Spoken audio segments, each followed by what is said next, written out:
morning. Somebody's there. Who's there?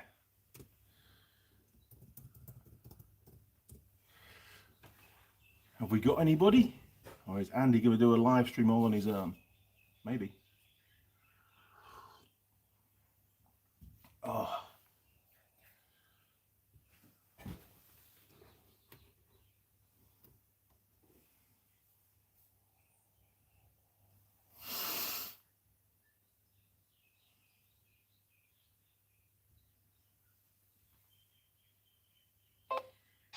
We set out to design a stealthy electric bike.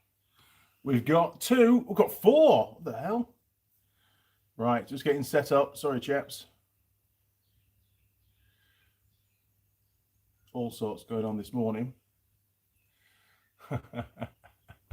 Morning, Gamer. How are you, mate? You all good?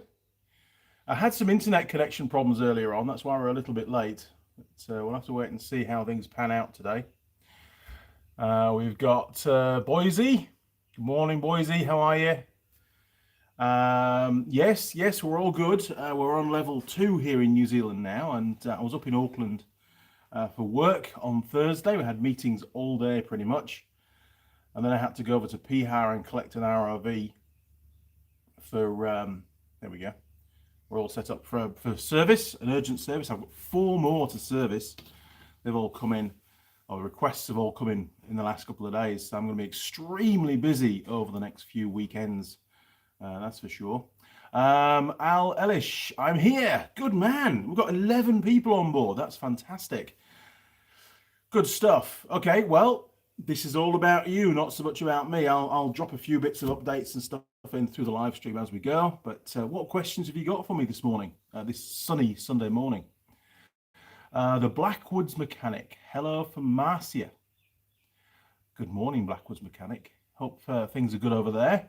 I've missed somebody. Here we are. Look, Vadem Fuchs. Hello from Arizona. My word, it's amazing what we get to with these live streams, isn't it? Good morning, Vadim. Hopefully I've pronounced your name correctly. We've got Alan Cook. Hey, Andy, did you get my email? Alan, I did get your email. Unfortunately, Thursday I didn't get home till about 11:30 at night after getting back down from Auckland with a big trailer and 2 ROVs on it. And Friday was tied up doing admin work for work, so I haven't had a chance to do anything there. And then Saturday and today will be spent servicing an ROV. I've got to get it done because it's got to go back to Auckland on Thursday. So Alan, I haven't forgotten. I got your measurements. It was 30 millimeters by 100 millimeters sticker that you wanted. So I'll try and get some artwork set up for that.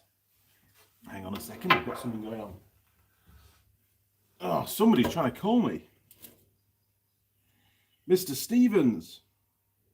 Hang on a second. Are you there, Craig? There you go. You're on a live stream, mate, so be careful what you say. Oh, that's all right. What's up? I've got an issue. You got an issue? Oh, go on then. How can I help? I'm trying to go riding. Yeah. Bike, Yeah. and I can't open the ECU. Something wrong going on with my computer. Right. So you need to do an ECU. You need to do an ECU unlock. Yeah. Yeah. Has the bike been? Is this a demo bike or is it a sold bike? It's mine. It's my race plan bike. Race plan. So is it classed as a demo then? I think it will be, won't it? It's been warranty registered. It's been warranty registered. Okay. So what happens when you connect the diagnostic tool to the bike? Because it needs an update, but it won't update. So I tried bypassing the update. Okay. So I've done that. Yeah. And when I go connect, because I've got a lead battery on it. Yeah. Do you have to use that accessory lead or not? No, you shouldn't have to do. No, you don't. No, you don't have to use that because the bike will power the ECU. If you unplug the black box from the laptop, does the LED stay lit when the ignition's on the bike? LED on the actual black box. Sorry, chaps, just doing a diagnostic here. Yeah. So does the LED stay on or does it go off when the ignition's on the bike? Just moving it somewhat. No, it's still on. It's still on. Okay, that's good news. That means that the bike is powering the diagnostic tool, which is important for communication. Have you got time to come down here with it? I'll do it here. Yeah. Okay. Yeah. If you head straight down, I'm here for you. We'll get it sorted out. Okay. All right. I'll come down now, mate. All right, matey. See you soon. Cheers. Okay. Bye. Bye. Wow, there you go. You see, it never ever ends in the Andy Mechanic Workshop. Let me try and catch up for you, chaps. Ah, here we go. Right, what have we got? Mikel Brito, hello from Venezuela. Good morning, Mikel. Venom folks, big smiley face. There you go. Look, how's that? HFTG, good day. Good day to you too, sir. Andy Constantino. Hi from sunny Romford in the UK. I haven't been to Romford for many, many, many years. Hopefully Romford's doing okay in this current pandemic. I know England's really struggling with it. There's a lot of, I think London's the biggest cluster, isn't it? But fingers crossed you're okay up there. It almost feels like it's over for New Zealand. But for the rest of the world, it's far, far from over. I haven't even looked at the stats. The last time I looked, it was just over 4 million people that were affected.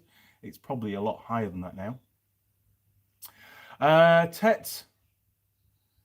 Temamili, what sort of stuff do you have planned for your picoscope? Also, the way you ran down the faulty ECU on the MR2 was brilliant. That was a good diagnostic, I must admit. It was a lot of work went into it, and it just goes to show. I mean, when it's a Japanese car, you know, or a motorcycle for that matter, especially motorcycle, because the ECUs tend not to fail. They tend to be incredibly reliable. So all the way down that diagnostic, I was thinking, it can't be the ECU. You know, you've got to keep an open mind, but it's most unlikely to be the ECU. It's more likely to be a sensor or probably a broken wire or something.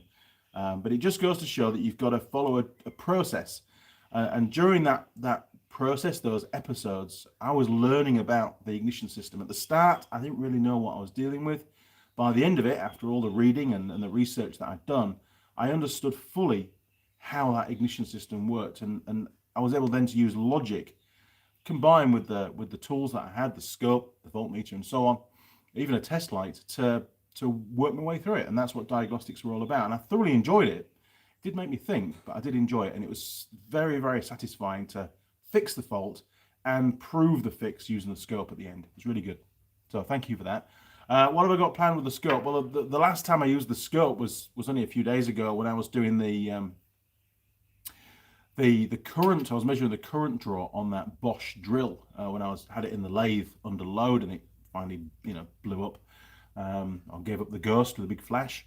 I haven't used the scope since then, and have I got any plans for it? Yes, I have. I've got a cooling fan to test on an ROV today, actually. So again, I'm going to check the current draw of the fan to see if each of the windings in the fan armature are good. And if there's a sudden drop off, then potentially it's a poor winding or it's poor contact on the commutator. But I won't need to pull it apart. I've already got a brand new fan to go on should I need it. So yeah, I do use it on a regular basis. I just when it's a particular brand of vehicle, which is the majority of the vehicles that I fix, I can't do a video on that diagnostic, so I can't bring that to you, unfortunately, given who I work for. Killswitch BB, hello. Blackwoods Mechanic, the work never ends. The work does never end. In fact, I put that into I think it was a message yesterday somebody sent to me. Yes, a text. Good friend of mine up in Greenhithe, just north of Auckland, Graham. He sent me a text saying he'd just seen my lad, Benjamin, working very busy in the bicycle shop that he works in. And my response was, a mechanic's life is always a busy life. And my son's finding that out as well, to be honest. It never ends. Alan Cook, can I have a picture of Lily on the sticker? Okay, I'll see what I can do for you. All right, Alan, you're quite demanding at the moment, but I'll see what I can do. Ed Foster, cheers, Andy. Good morning, Ed. Alan Constantino, working from home, 450 dead in the last 24 hours. Holy shit, that's really, really bad. Surely that must be the whole of the UK, the 450. It can't just be in Romford, otherwise you're going to have an apocalypse on your hand. Oh my word. Okay, Bart Omeski, Bartolomeski. Hi, Andy. Cheers. Yeah, I don't know what that means. I don't know. Neil Hamilton just popped in. Good morning, good evening, good afternoon from Doncaster, South Yorkshire. Good morning, Neil. It's probably evening over there. I don't know. I'm terrible at times, to be honest. Killswitch BB would be a good line of merch. Tool Girl stickers. I have been thinking about introducing a Tool Girl element to the merch, other than the leggings and stuff. I can do that. I was thinking more along the lines of maybe a particular. This is my mug actually. A particular mug for each of the Tool Girls with some kind of a snapshot on there and a bit of a slogan. One of the common phrases that the girls use in the videos. But yeah, stickers as well. Great idea. So my favourite Tool Girl is, and a picture of them and their name, and then the Andy Mechanic logo somewhere sticking in there. All takes time, unfortunately. I will get around to it. When I have a chance, and obviously I'll let you know when they're available. Then you can stick one in your toolbox and send me a picture, and I'll put you in a draw to win something. How's that? Good idea though, Killswitch. I'll get on with that. Andy Constantine, yeah, it's all of the UK. Well, thank God for that. But still, 450 dead in one day, 24 hours. That's massive. I mean, I think the US. I'm probably wrong, but I think they were around about, well over 1,000 people a day was dying over in the US. So, I mean, the US is a much bigger country, isn't it? So it's pretty bad. Yeah. So what was I talking to Craig about on the phone? Well, he's going to be on his way down here. And obviously the bike that he has is manufactured by the company that I work for. So I won't be able to include my assistance to Craig on the live stream. So when he gets here, I'm going to have to end the live stream. I don't know how long he's going to be. He lives about half an hour, 45 minutes away from here. So this could be a slightly shorter live stream than the normal ones. But let's try and cram in what we can. Walter Jonkas. Walt is here. Cheers all from Casanova. Very good, Walter. Good to have you on board, matey. Gabor, we need real-size dummy tool girls. No, I think you'll find that there are some websites that do that. You can order them online, and you've just got to inflate them when they turn up. Paul, hi Andy, 9:45 p.m. here in Birmingham, UK. Yeah, I had a hunch it was night time. Birmingham. I went to the NEC years ago. That was fun. One of the bike shows. Mike Adams, hello Andy. It's 4:45 p.m. here in Johnson City, Tennessee, USA. I'm working on the fuel pickup pump on my Dodge. I'm thinking it's an electrical issue after changing my heater core. Okay.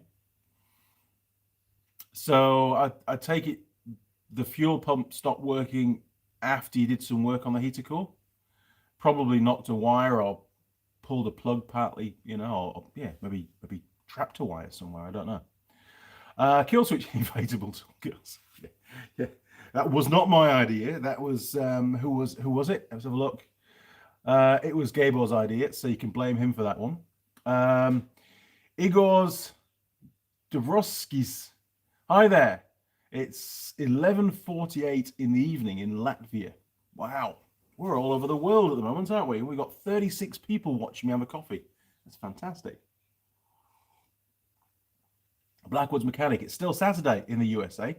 Yeah, we're pretty much in the future here in New Zealand. I'm about 2 hours north of Mike Adams. Ah, very good. Alan Cook, in the UK, over 30,000 dead. Wow. George, morning George, how are you? Hey Andy, how's everything with level 2? It's not bad. I mean, when I drove up to Auckland, very 5 a.m. start on Thursday morning because I had a meeting at 9 a.m. And I got there with 2 minutes to spare. I had the big trailer in tow, empty fortunately, but it was still a slower journey because we've got a limit of 90 k's an hour with a trailer here in New Zealand. And it was very weird being back in the office and all these people around. Obviously, we've got restrictions, a protocol to follow when we're in the office. You've got to keep a reasonable distance, and in the meeting you've got to have a couple of meters gap between yourself and other people that are in the meeting.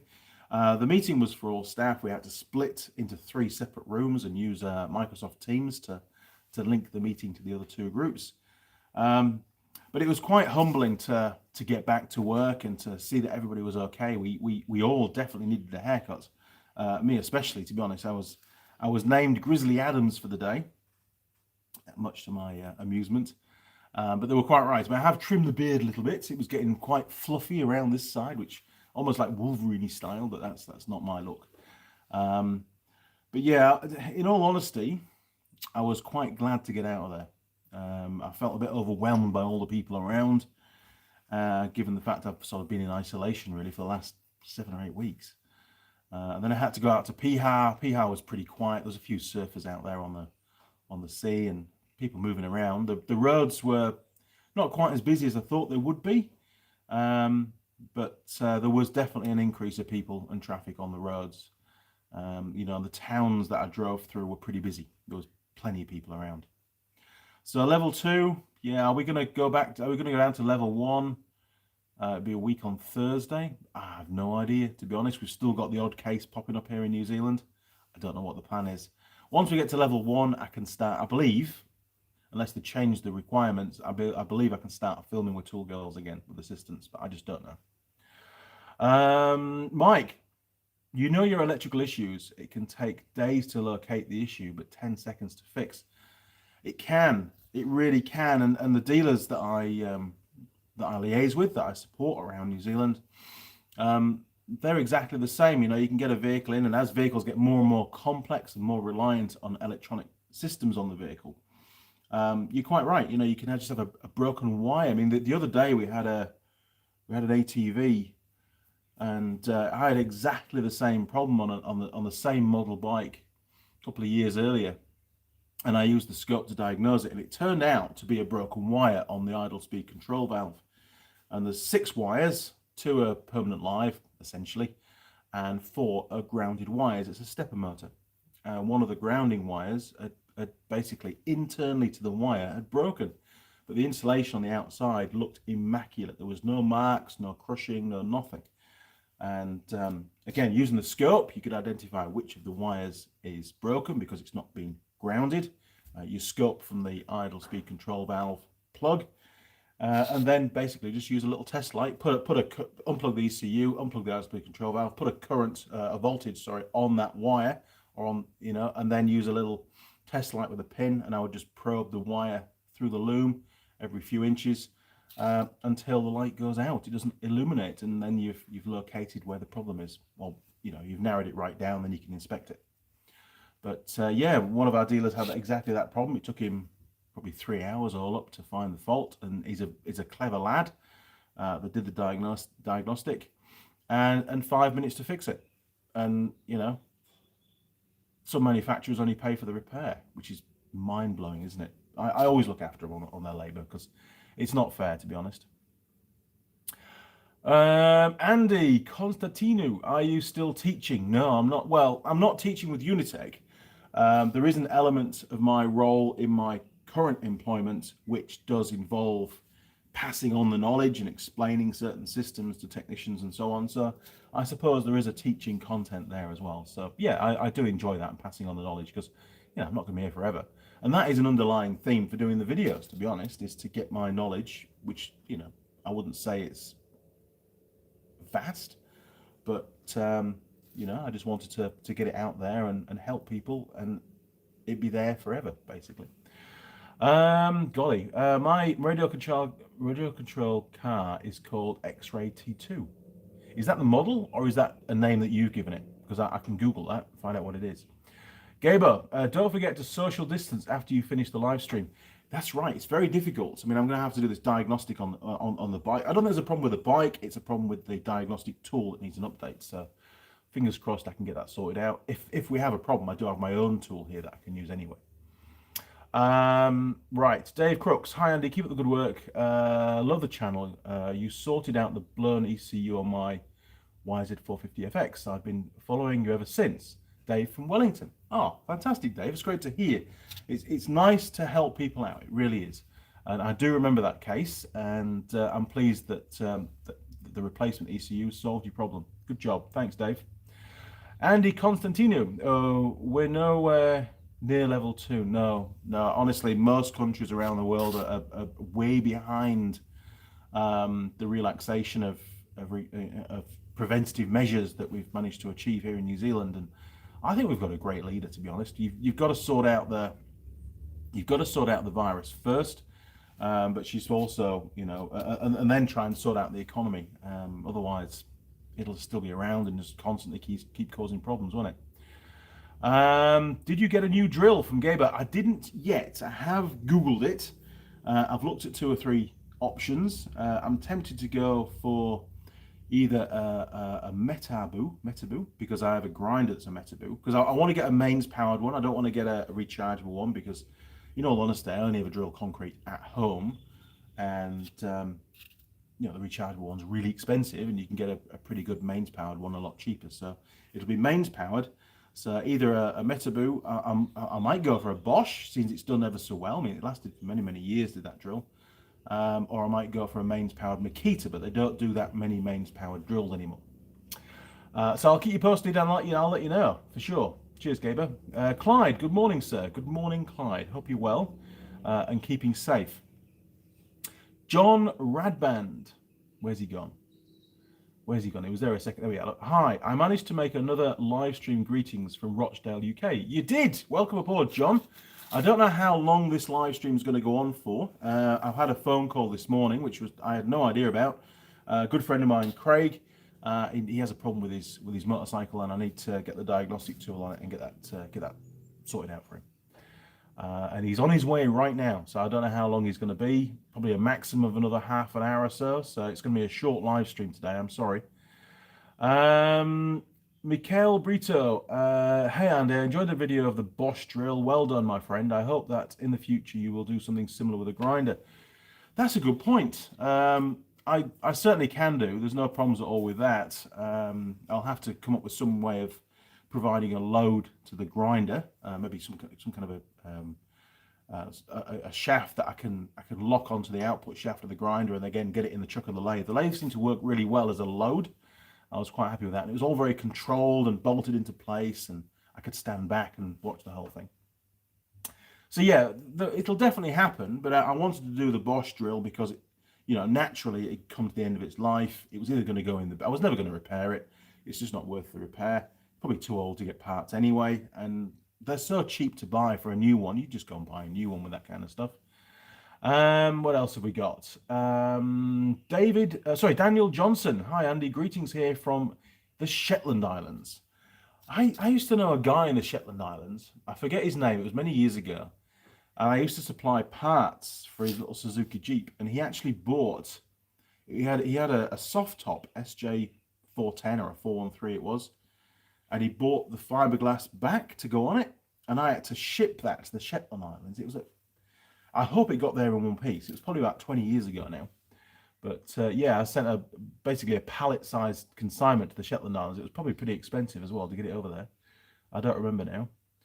Now then, Roger Heaps, only listening this week, milking the cows. Good man. That's all right, Roger.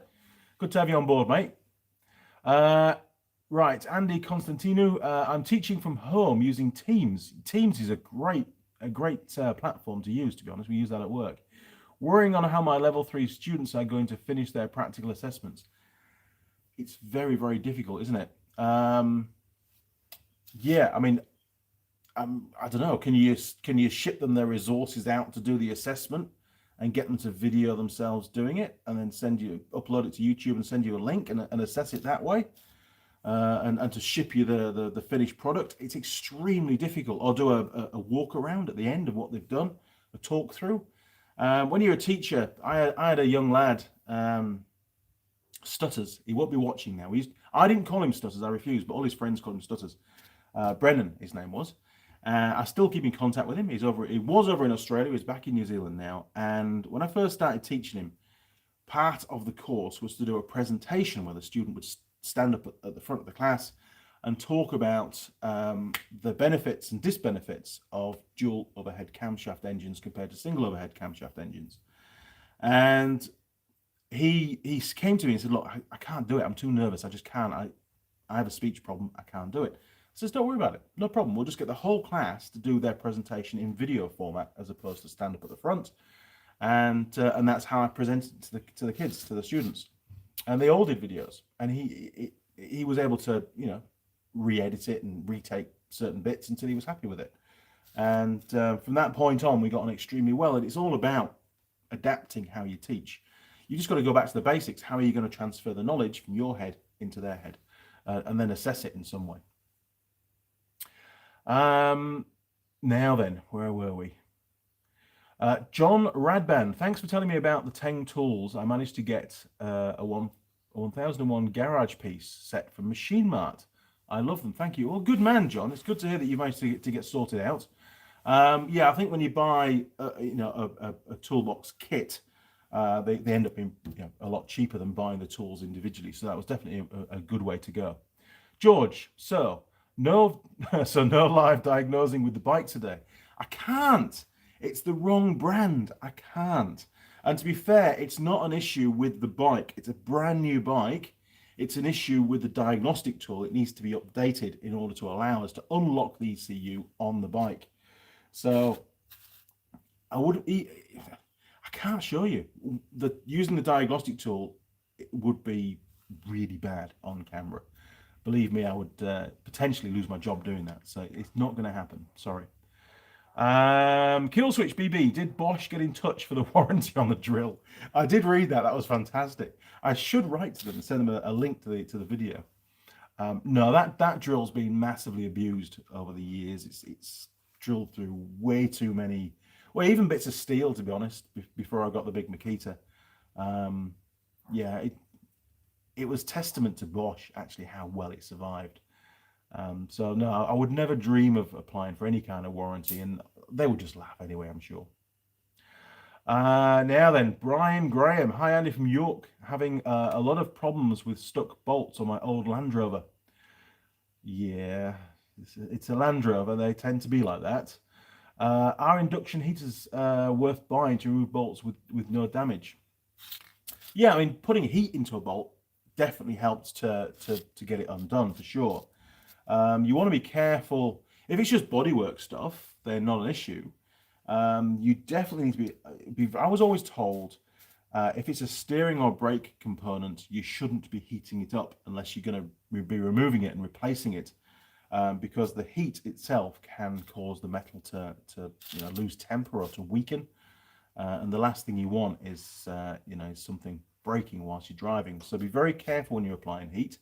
But those induction heaters, great idea. I think they're fantastic because you haven't got any naked flame, so to speak, unless paint burns off off whatever you're heating up.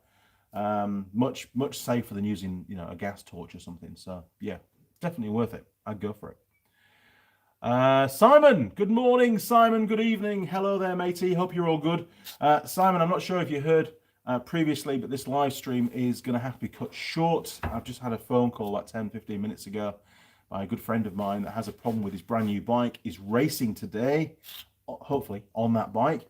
So he's bringing it down and we're going to take a look at it. I can't do it to camera because it's the brand that I work for and it's forbidden to be on the channel. So I can't take you along on that.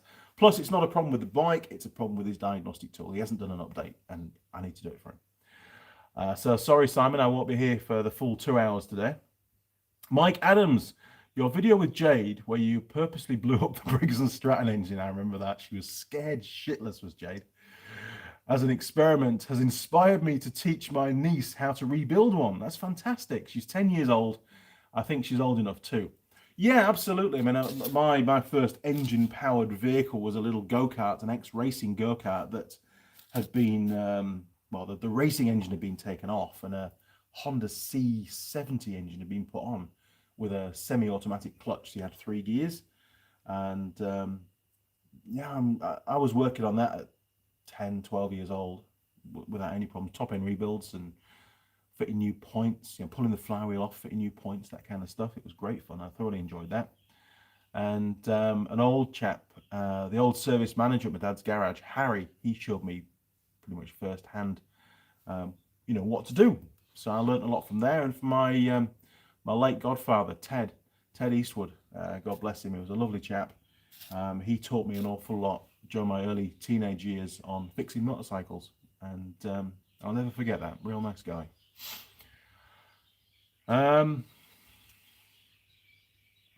Gabor, Brian Graham, sell it and get Suzuki. The Blackwoods mechanic. I repair machines for certain factories that have strict policies against recording because of trade secrets, liability issues, etc. Well, that's right. I mean, at the end of the day, we have a network my employer has a network of dealers around the country that are all trained up and certified to maintain and repair and service and so on their brand of vehicle.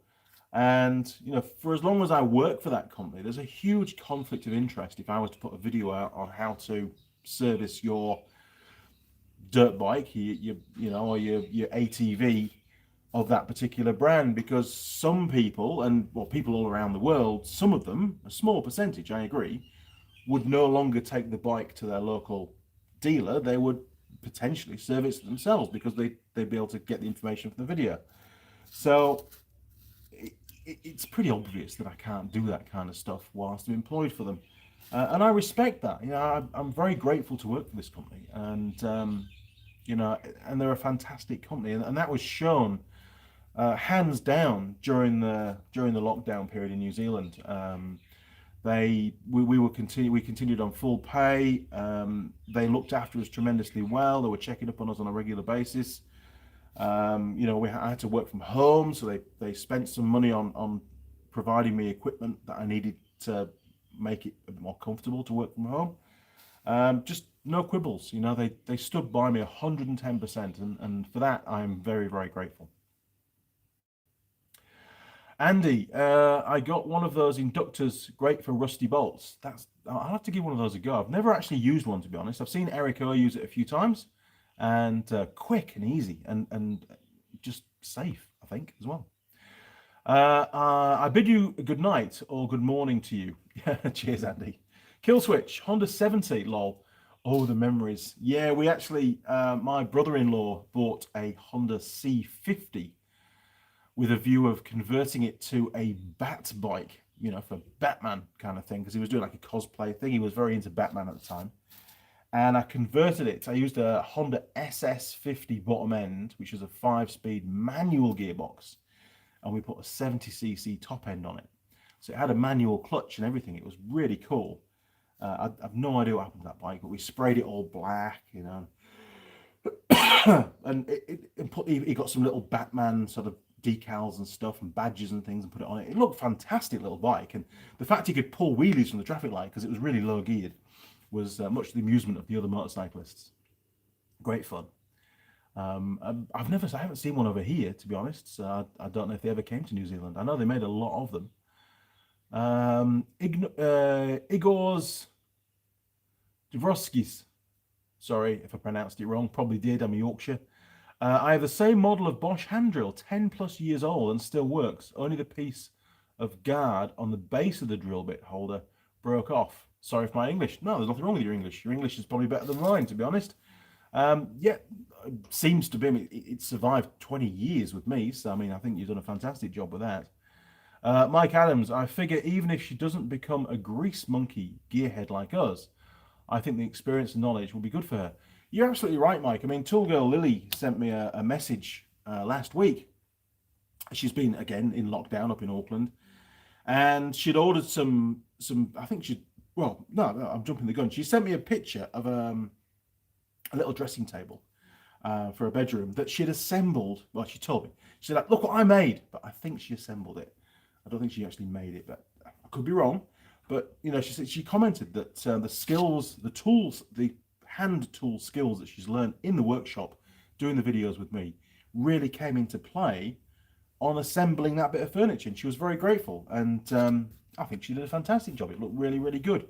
All the right pieces are all in the right places and everything. She took her time, and she found it not that difficult at all. And she said that if she hadn't done the videos with me up until now, she definitely would have struggled a lot more with it. So yeah, any experience is good experience, isn't it, on the tools?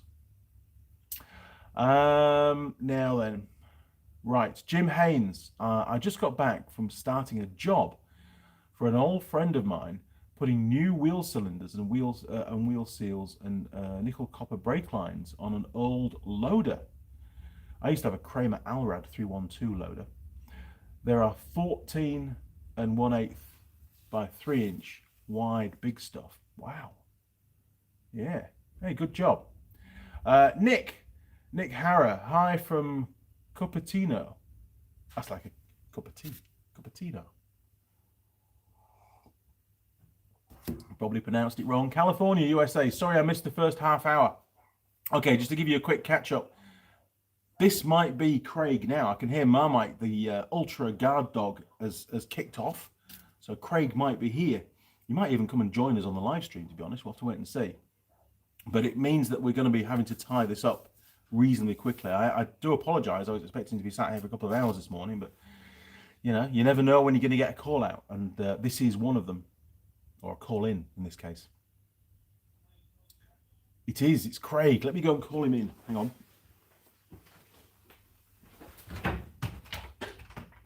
Are you coming in, Craig? I'll leave the door open. You never know. Okay, what do we got? Simon. Oh, hang on. Yes, Simon. Have a look at Alan Milliard on YouTube. He has made a V-twin SS50 in his shed. That is awesome. I will check that out, Simon. You're a wealth of knowledge, mate. I tell you. You obviously watch a lot more YouTube than I get a chance to watch.